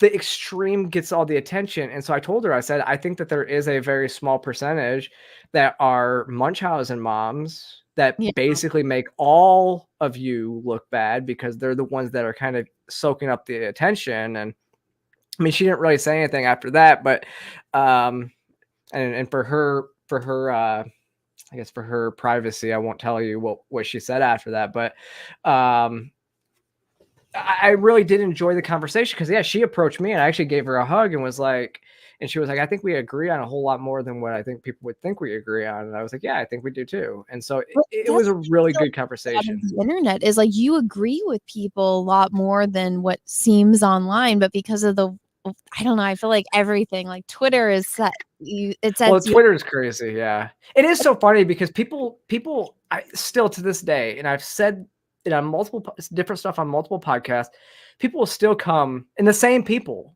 that have been like for so long will still say the same stuff, like say I believe in stuff when I've literally said the exact opposite multiple times on multiple podcasts. I'm like, I've literally talked about this.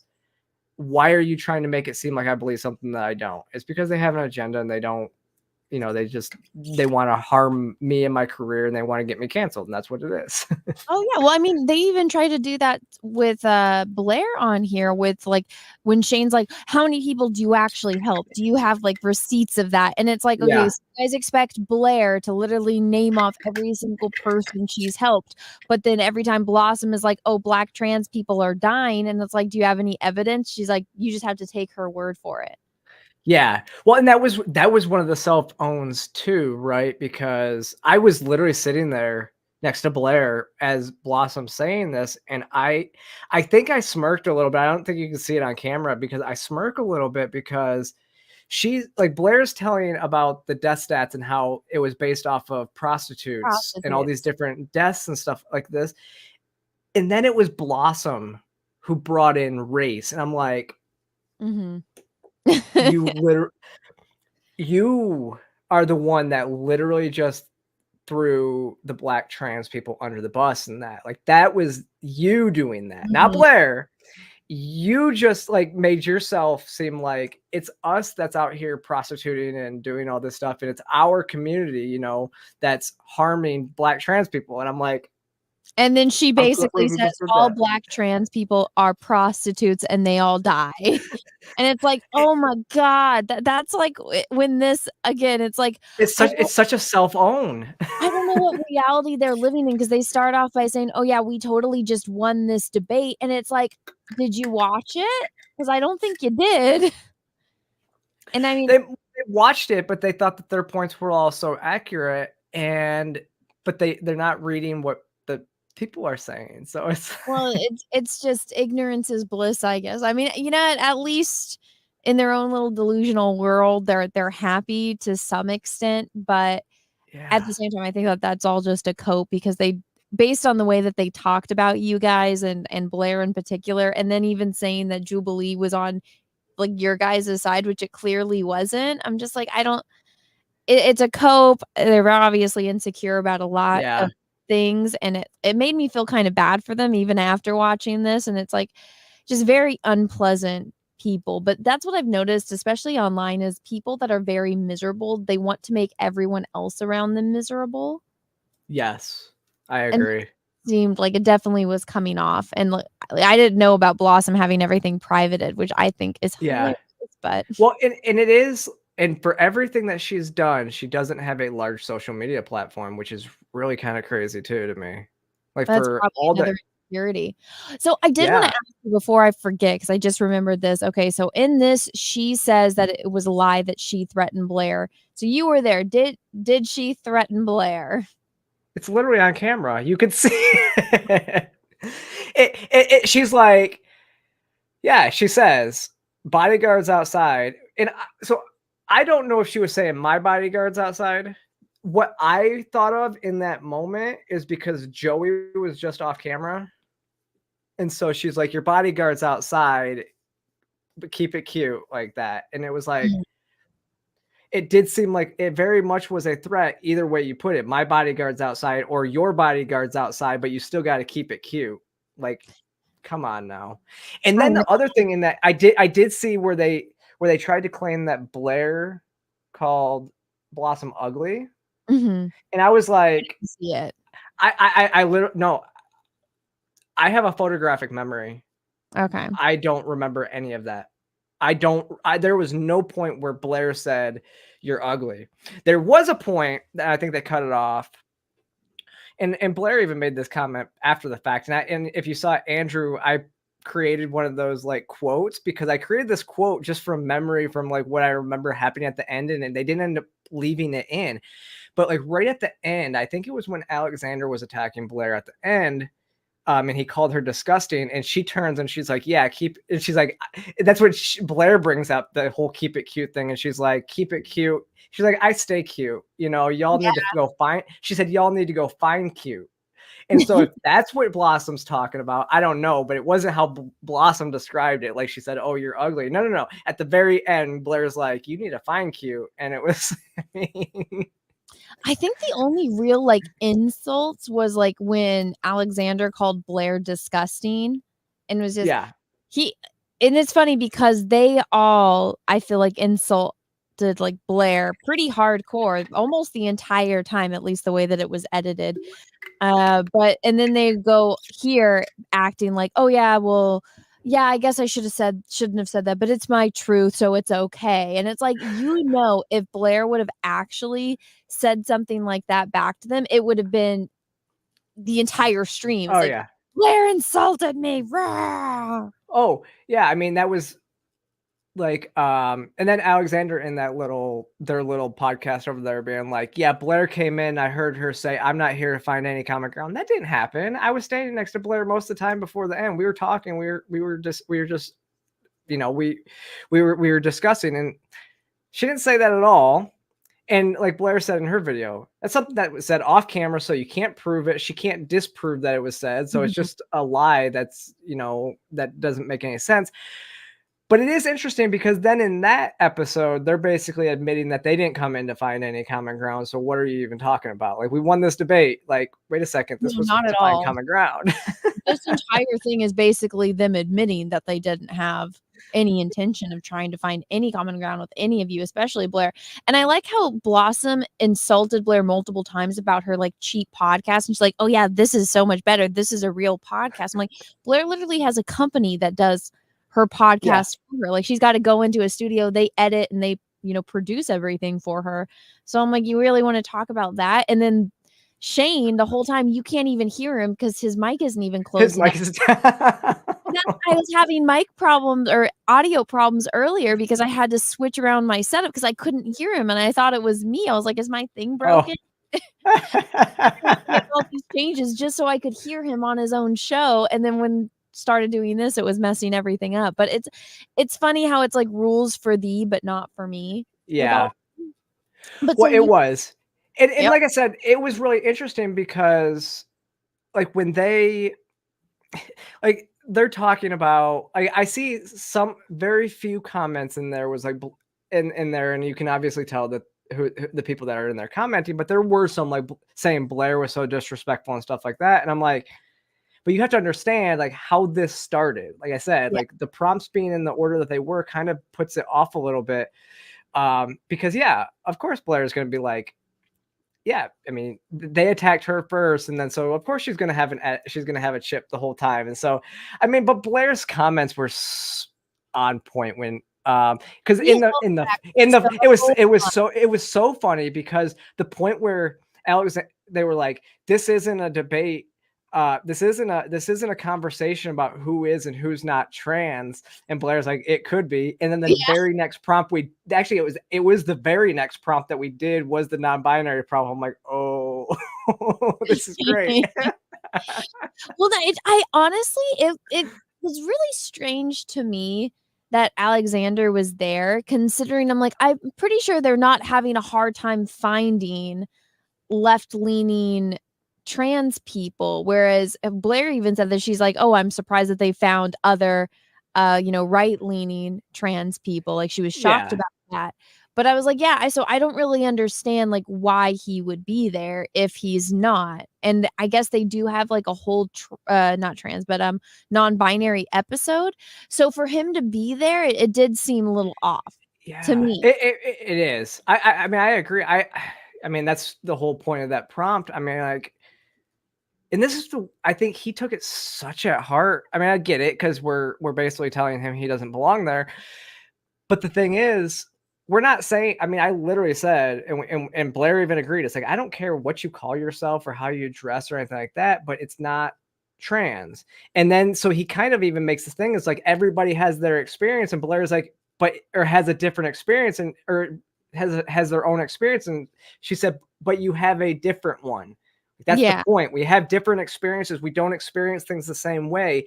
So why are we lumped in? Like in the LGBT, like in the entire like alphabet letters, there's all these different letters. Why is the T now suddenly have to encompass the non-binary? Why not just add an N and call it a day, right? Like, why can't T be for transsexual again? Like, that's kind of where we're at in this.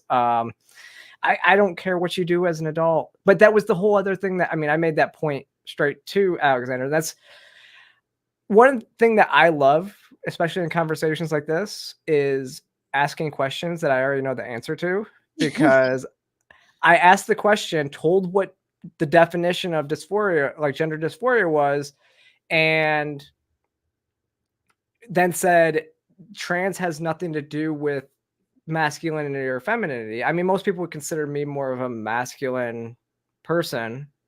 Having served in the military, always in the gym. I don't wear a ton of makeup, but I do like to. Like it's very different. I'm kind of in the middle, but I've transitioned. Like it's not what I wear on a daily basis. Like what Andrew said, like you can take this off, I can't take this off. Yeah. That's the difference. And so when I say masculinity and femininity, like he literally pointed out, like this is all just based on regressive stereotypes for him. Like, Well, what is your dysphoria? And then I saw in that other episode, he was like, you don't ask trans people what their dysphoria is. I'm like, you do if you go on this debate, okay? Like, you do. Well, that's another I thing. told you what dysphoria is, like what it is. Well, so otherwise, it makes no sense.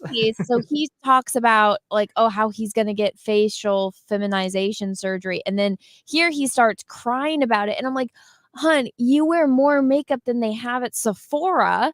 So I don't think anyone is shocked that you're going to get facial feminization surgery.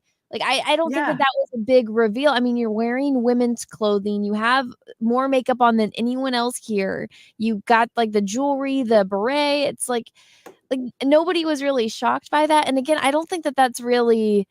It's not dysphoria, I wouldn't think. Like it seriously, it's like he has like body dysmorphia. Like that's kind of more what it is, right? So like it's the same type of body insecurities like we were talking about before. Like when you have like a BBL, I mean, because he brought it up. Women get breast implants.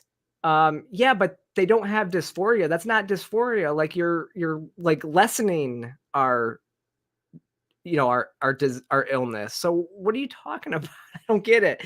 And so it was very revealing, I think, to most people when he was talking about that. And that question that I asked, I knew it would either answer it or it was gonna be exactly what I thought. It was based on stereotypes, and that's well, you know what? Now that, because I didn't know about the whole changes to the healthcare system and all that.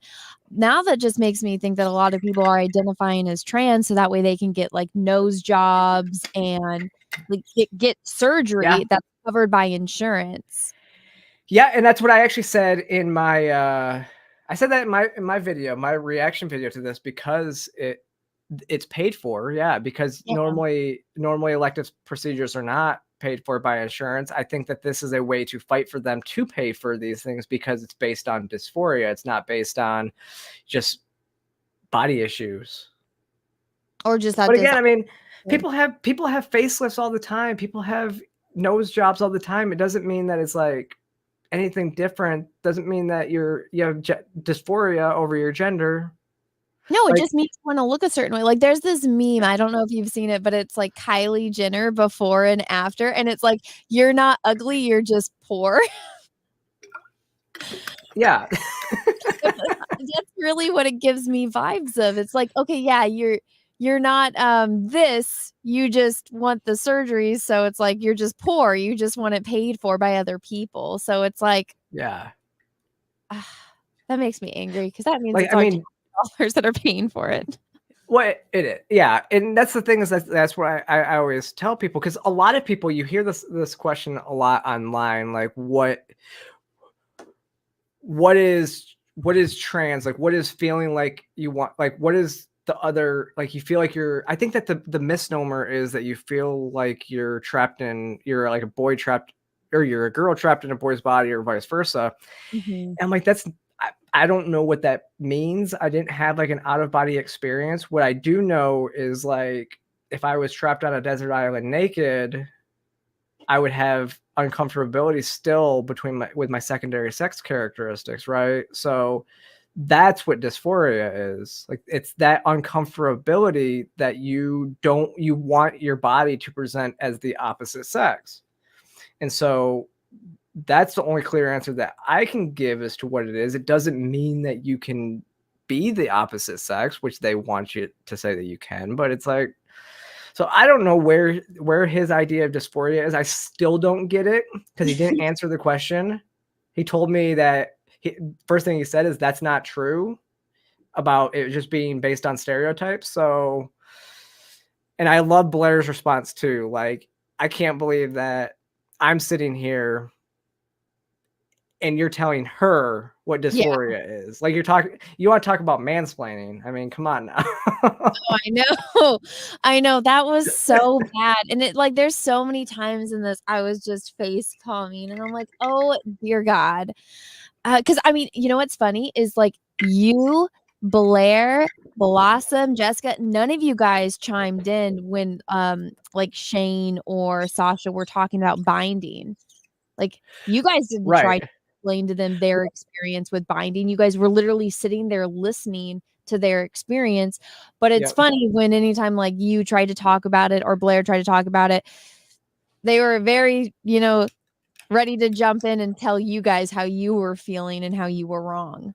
Yeah, well, that was now when they were talking about binding, that was another time where I walked them into a corner. Oh yeah, because I didn't have to explain. I wasn't trying to explain because I literally asked a question that I had a feeling I knew the answer to, and I asked, but because I knew that they were going to tell me that they did not bind safely, and they literally admitted it.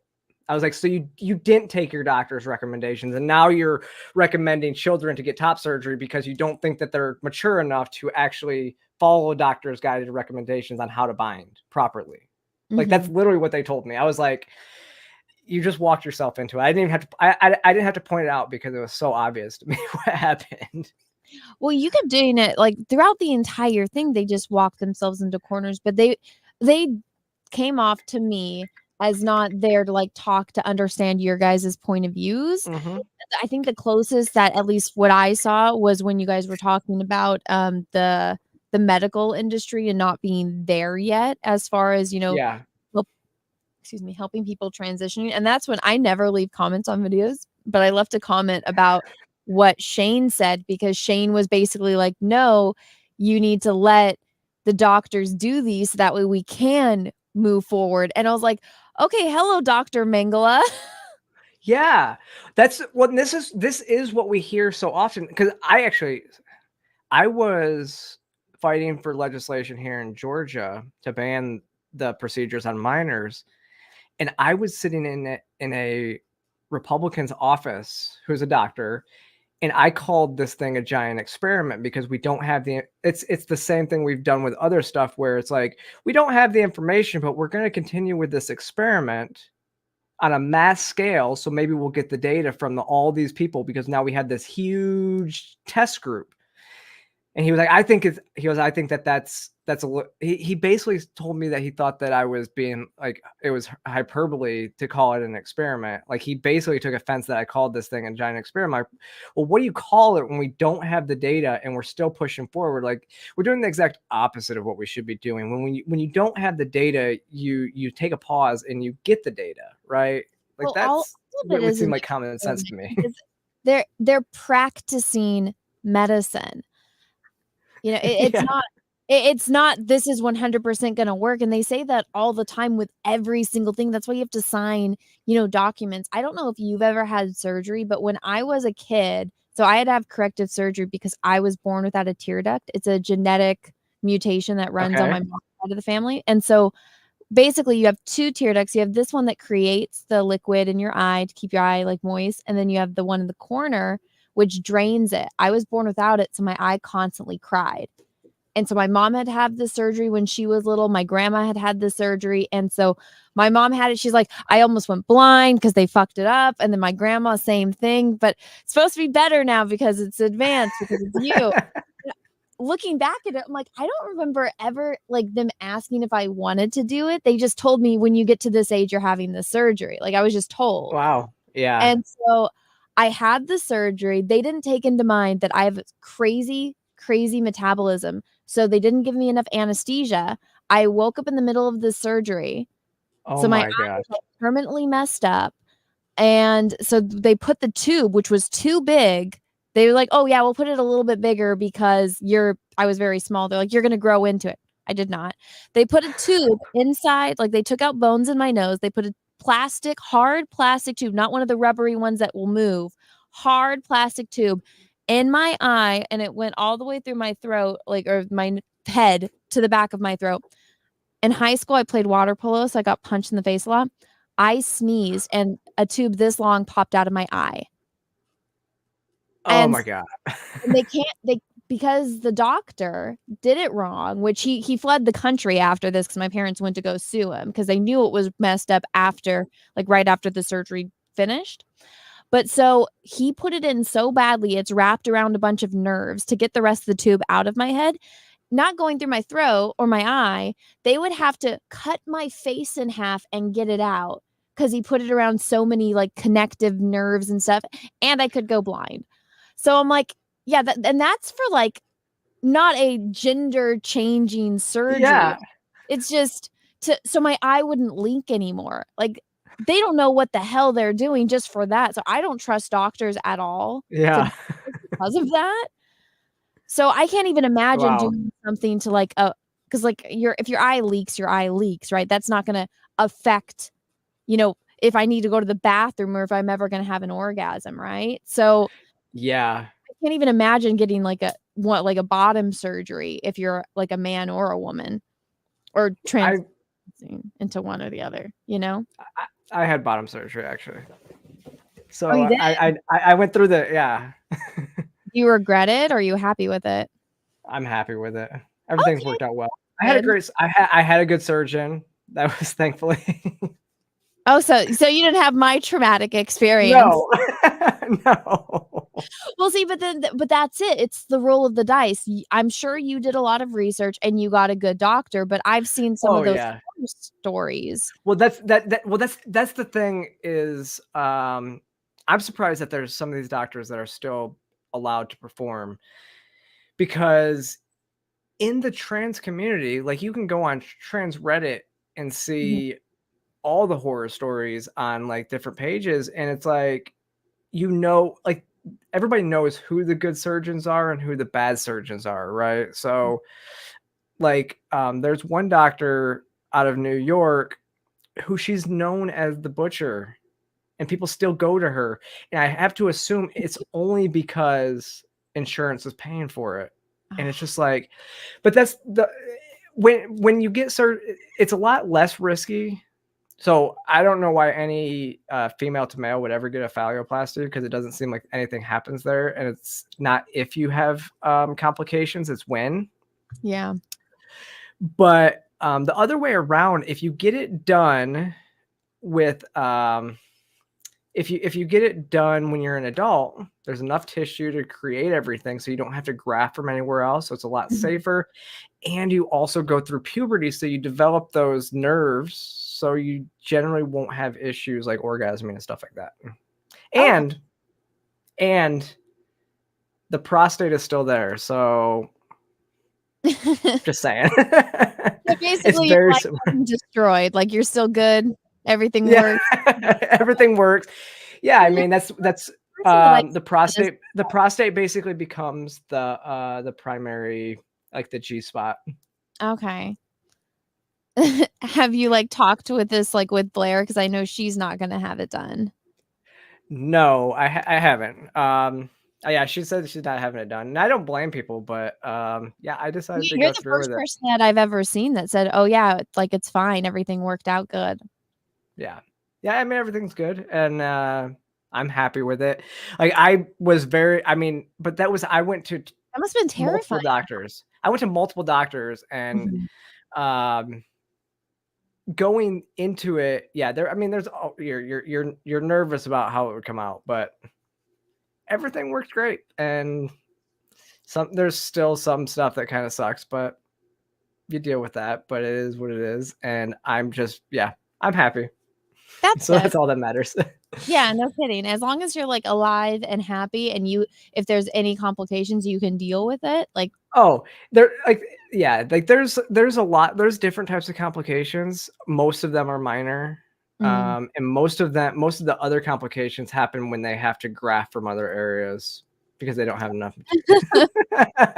Because a lot of times they graft from the colon, so it's just seems raw.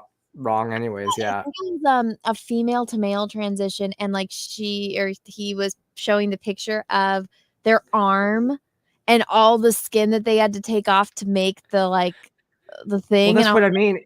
Yeah. Well, that's what I mean is that's the surgery that I don't get. I don't think that, because like I said, it's not if you have complications with that when, it's when, because that's a much more complicated surgery because you're adding something you're basically adding instead of taking away. So Mhm. yeah, the chat doesn't like this conversation. I'm sorry. No, the chat, they like to troll me all the time, but yeah, it's like I don't think very many people enjoy like surgical talk in general. Like usually when I like talk about my eye, people get gross. Or I don't know about you. I love watching like Dr. Pimple Popper or like the toe Oh clean. no. No. But I like that kind of stuff. But well, yeah. What was the one last thing? Okay, because I know I've had you here for almost 2 hours. So the one last thing I wanted to ask you about this, which by the way, thank you so much for all of your time. I really appreciate it. Of So course. how was it like when you had to leave? Well, you didn't leave, you stayed, but was it like, did anyone after they're like, okay, you guys haven't been able to talk unless, you're debating. So after it was done, it's like, okay, that's a wrap with filming. What happened? I mean, we basically, everybody kind of moved out because, again, I mean, moved in and changed clothes because I was doing another episode, and then I had to go get my re-mic'd up and everything like that. So do all that. But yeah, I mean, it was basically everybody split, and I think it was like Nobody talked to one another. Well, I mean, our sides we did, like me, Blair, Andrew, and everybody. We all like gave each other a hug and said, "Hey, bye. Talk to you later." Me and Blair were gonna. We were going to go get drinks that night. So this is what was really interesting what happened too. So we were going to go get drinks that night. And then when I got done, it was already so late. And I had messaged Blair, and she had gotten sick. She started feeling sick almost immediately after filming. I started feeling sick almost immediately after filming. So I was actually kind of like, I messaged her and because I want to go hang out, but I was kind of like, you felt not feel very good. And it was this was almost a month ago now, when everybody was getting sick, and it was just like there was something going around, but it was like I literally, I think I texted Blair and I was like, I think I got something from that shoot. She goes, I've been so sick. She goes, I've been sick too. I was like, I don't know. So I think something went around on that set. Like we all kind of got sick. Somebody got us sick, and I don't know who patient 0 was. I don't know. Watch it. He's the cleaning person that's like cleaning and like touching every single thing. Yeah. Well, and then when I left, it was interesting too, because again, I did the second debate, and I talked, like I said, I actually talked to the mom, and I talked to, I just said it was nice to meet you to the other people that were on the other side as well. And then I talked to so the host of the second one. So that's the other thing that's kind of different about it. It's hosted. So there's actually is a host and on-screen kind of moderator / host. And I don't know if you know I don't know how to pronounce his name. Gen, Gen is how it's spelled. He's a pretty big creator on YouTube. What's that? I don't know. If you just go search like Jen on YouTube, yeah, that's his channel. He's the moderator, and so he took down my information and social media stuff. So we might, I might do something for his channel too. But is he Asian? Yes. Okay, let me see. So that's it was. Yeah, that's him. Okay. That's his channel. And then yes, everyone, I see. I am going to read super chats. Don't worry. I've been waiting to don't worry. Wow, this is oh my God. That's a big video right off the bat. Yeah. But actually, I was more nervous. I walked out with people, and I had a good, like I said, because I was there. The staff at Jubilee was treating me almost like they were joking, because they're like, you're part of the staff now, so you're good, because I was there for so long, because I was doing, and they treated me like I was there. Like going into the second one, I was just like, I was just doing my own thing, just kind of hanging out and wandering around, and they were all just like, okay. Like they didn't care what I was doing at that point. It was just like, Yeah, they're like, you're here, you're good. you know what's going on. You've already done this. You're a pro now. Like I was already mic'd up and everything. I was the first one mic'd, and I was like, okay. But leaving, like I said, that, or Blair said this, that like they wanted you guys to say outros and they took her mic off so she couldn't say something. So it was, that was a very, I think in my video, she mentioned it, but that was a weird situation because what happened, they wanted us to give the outro and then they told us to walk off individually. And then after I did mine, I walked off. And as soon as I walked off, I went over and was talking to Blair for a second. And then the director was like, hey, come back. The producer wanted us all to walk off together. And so that's what so then that's why her mic was off, because she went off first, took her mic off, and then they're like, oh, the producer wants everybody to walk off together. So yeah, she didn't have a mic. And there was one shot where you can see where she's like, I can't talk because I don't have a mic. I can't respond to that because I don't have a mic. So there was that because when they attacked her and personally when she didn't have a mic on, it was kind of she couldn't do anything about it, which was kind of bad. It was so funny because then after we did walk off, I didn't know that they wanted us to walk off in the same direction. So you see me just kind of wander off in the other direction. I was the lone wolf going the other way, and then all of a sudden you see me turn around going, oh, and I start running back. Somebody should, and it's in the video too. So I was just like, oh, you know, that should be your opener now, like on YouTube, where it's and just like have like some funny music where it's like, oh, we go the right way. That would be wait, oh, oh, like what is it? The was like the Scooby Doo with yes. When what's his name? Scrappy Doo is like, oh nope, I gotta get this. I gotta catch up. I got small legs. Or no, it's the Full House episode. I got small legs. Oh, with Michelle. Yeah, I got small legs. Wait up. Does that too all the time. Well, Sarah, that was pretty much all the questions I had for you that I can think of, but there are super chats that I'm going to read now. You're welcome to stay and answer them, or if you got to go, Nope, I'm here. I'm good to stay. All right, cool. Well, thank you. Let me read. Thank you guys for the Rumble rants. This has been live on Rumble as well this entire time. So thank you to everyone that's watching over on Rumble. I'm glad it worked. So Xmosk, thank you for the 2 Rumble rants. Says hit the like, subscribe, and share. And then the next one was Transformers was my favorite cartoon as a kid. How things have changed. Oh well, here's some money for being on Rumble. Ah, well, thank you. And then now let's move over to YouTube. Taylor Swift greater than Disney Star Wars. Thank you for the $1. Nina Infinity. Hey Nina, thanks for being a member for 6 months. Love Sarah was introduced to her through Carrie XO. Yeah. Yep. I love Carrie Smith. I met Carrie for the first time in real life at Chrissy Mayer's wedding. So that was nice. Yeah. Actually, so what was funny, I met Carrie the day before I had surgery. Oh wow. I was in Austin to have surgery, so we hung out before that. She's like, good luck, don't die. What's that? She's like, good luck, don't die. Yeah, basically. So Blair was talking about this too, like the place that she got hormones from, I think was in Texas. And it's funny because Texas is a very conservative state, but they seem to have all of the doctors for trans over there, like the best ones. Yeah. And that's, I mean, it was like the top surgeon, that I could find. There you go.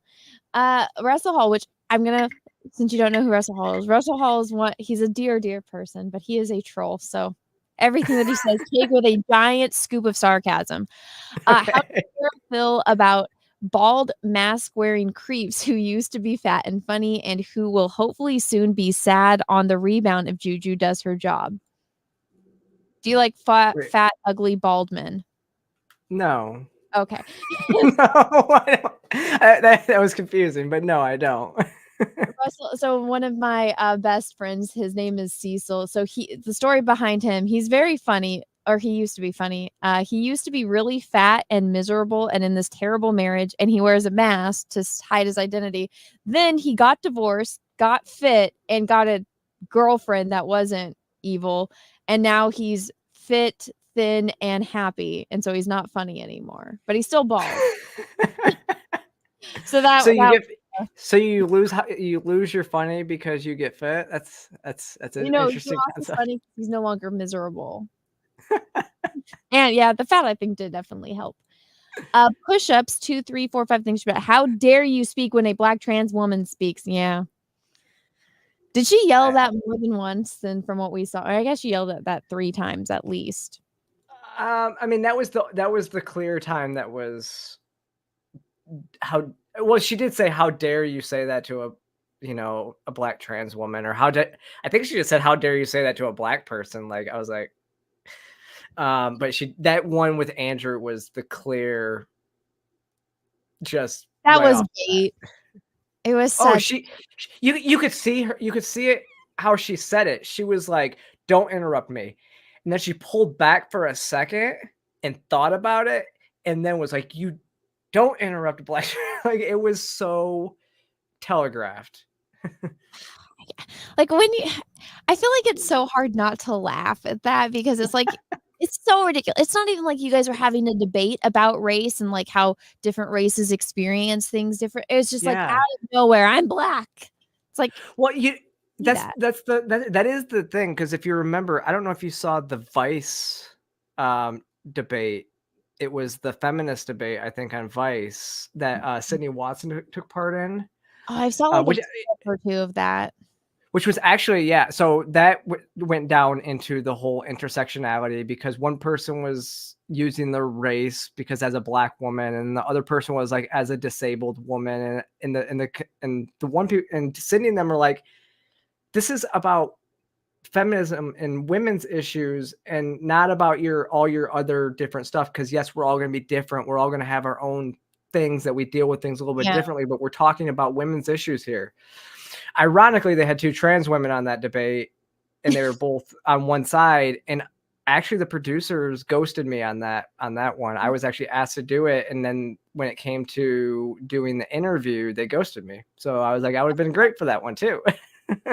Dude, I was just talking with somebody about doing an interview, like one of those like in-person ones, and they just ghosted me too. So I was like, what did I say?